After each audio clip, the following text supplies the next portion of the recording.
On this edition of Alberta Dugout Stories, the podcast, Calgary's Jackson Clemett takes his skills south of the border for the famed Future Stars series in Boston.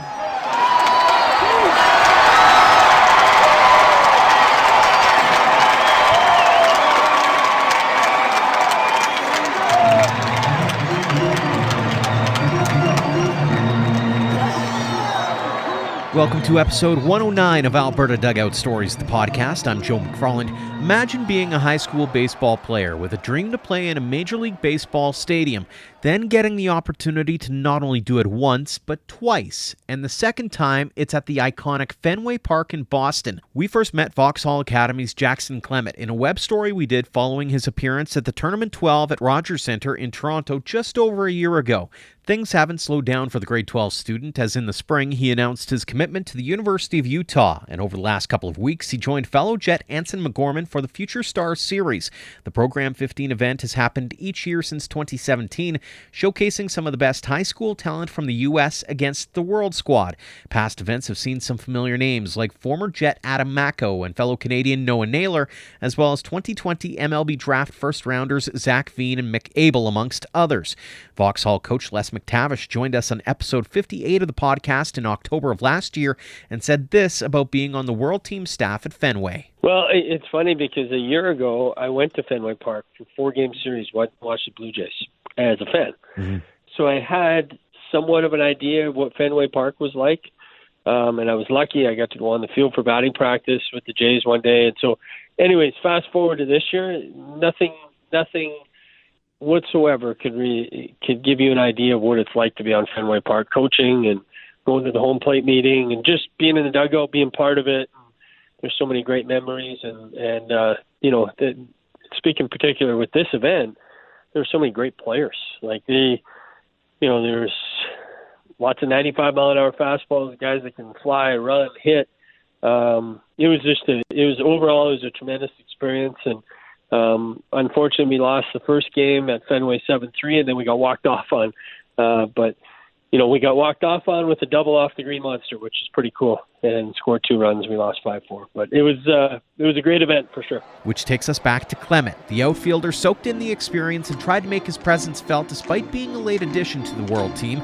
He made an outstanding grab in center field just past the shadow of the Green Monster and got in a few at-bats as well. He's back home now in the 2-week quarantine, still beaming about the experience. The center fielder, number 5, Jackson Clemett. Jackson, thanks so much for joining us here on the podcast. Thanks for having me. Let's start off talking about this trip to Boston that you took and give us a bit of a sense as to how things went from your perspective and how it all came to be.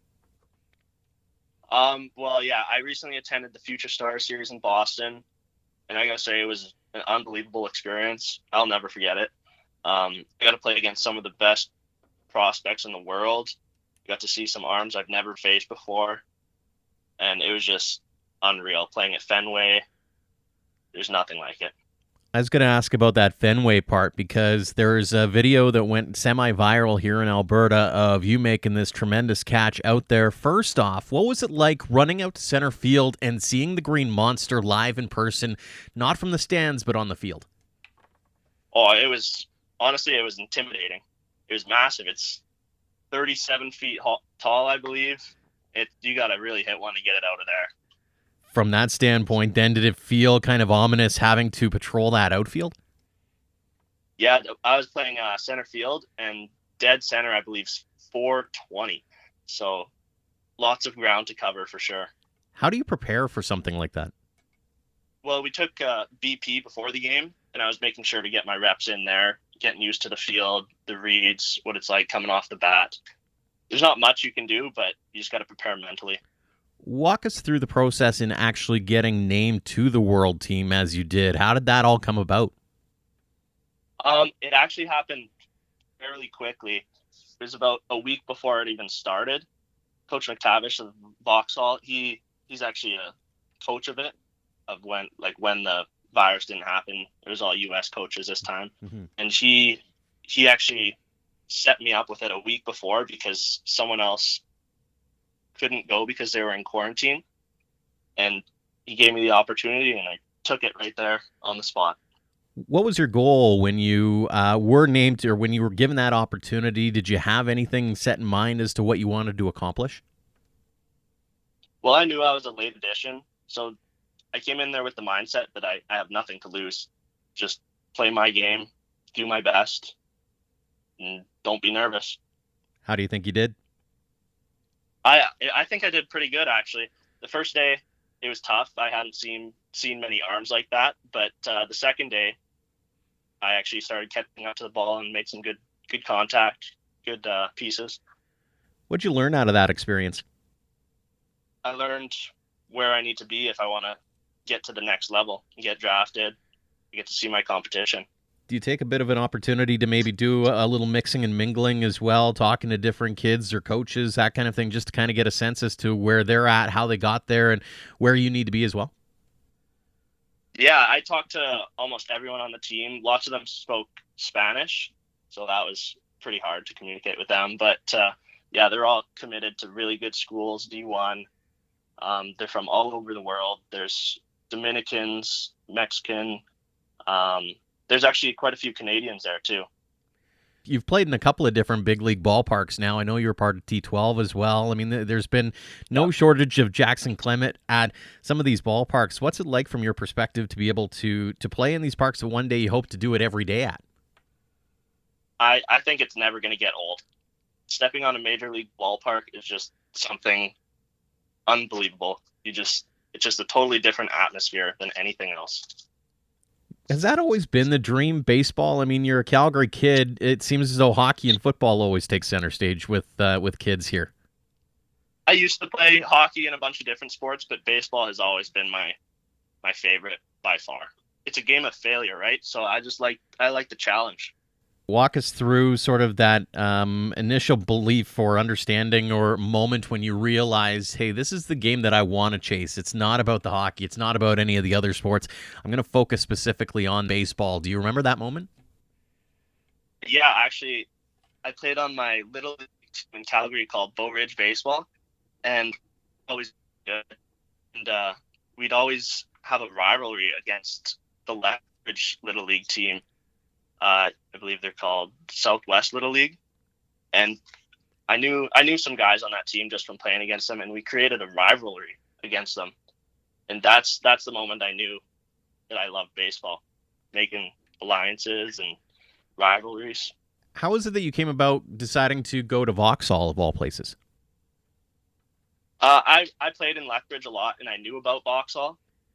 My dad actually was friends with Coach McTavish. And it was always a dream of mine since I found out about it. I went and watched some of their games, and Coach McTavish gave me the opportunity to go there in grade 10, and I took it, and I think it's one of the best decisions I've ever made. Talk us through some of the highlights of your experience at Vauxhall, some of the things that will always stick out in your mind over the last couple of years here. Oh, definitely my grade 10 year when we went to Las Vegas for our tournament, the Bishop Gorman Classic, I believe. And we ended up winning that tournament, and that was something I'll never forget. No Canadian team has ever won that, and we were the first. I suppose the other aspect to it as well, as I talk to different academy guys, is that you make some lifelong friendships, and that talks through some of the players and some of the coaches and what they've meant to you in this baseball journey. Oh, man, I came in there as grade 10, nervous. I actually came in with a broken nose. I broke my nose about a month before I went to Vauxhall. So I came in there, I was intimidated by everybody. And then a man by the name of Dayton Peters took me by his side, and it was almost like my mentor. He was my best friend there. He was a grade 12, I was a grade 10, and the memories I made with him I'll never forget, and other guys too. You got to share the story about the broken nose. What happened there?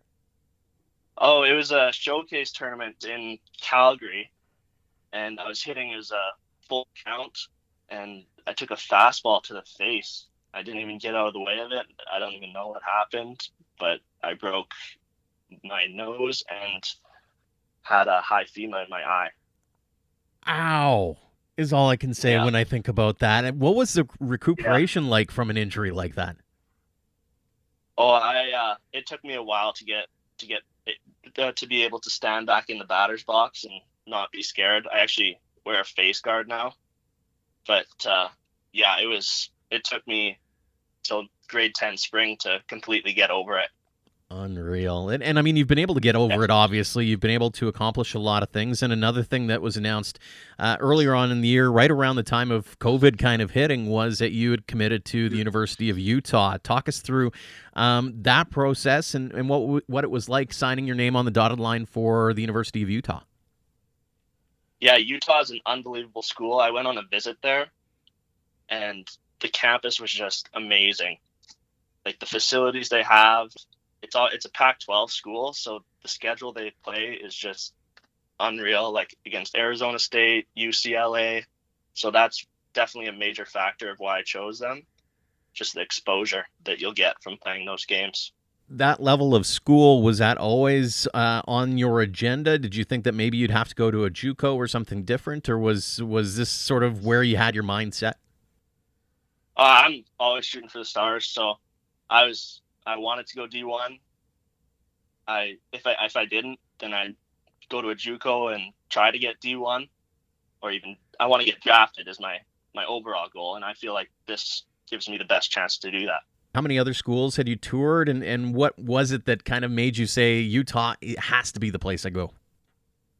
It was deciding between Utah and University of Central Florida, and they were both really nice schools, but Utah just stood out for me because it was closer to home, obviously, but the campus and the team, I met some teammates there that play on the team, and they were just super nice to me. Feel like I could fit in there. So now you have about a year to kind of get yourself prepared for that move to school. What do you think you got to work on over the next little while to make sure that you make an impact at Utah? The biggest thing for me is going to be this off season. I'm going to try to put on pounds, get way stronger, get ready for that college type atmosphere, and just to learn to be more independent going into college.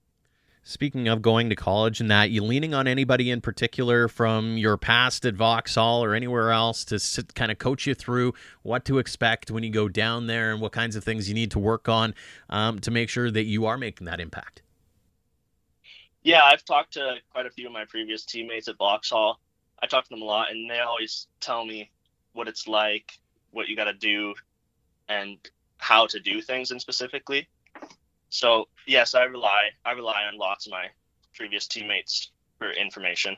You mentioned as well that you're going into your senior season with Vauxhall and you want to be a bit more of a leader here. What kinds of things do you hope to accomplish over the next few months here as you round out your Jets career? I want to finish with a good fall season. I'm not too worried about my stats right now in the fall. I'm just looking to get better and to be a better person and better player. And obviously one of the other aspects to this, as you mentioned, you want to be drafted at some point down the line. What kinds of things how do you envision yourself making sure that you are getting noticed by those major league scouts? Just trusting the process.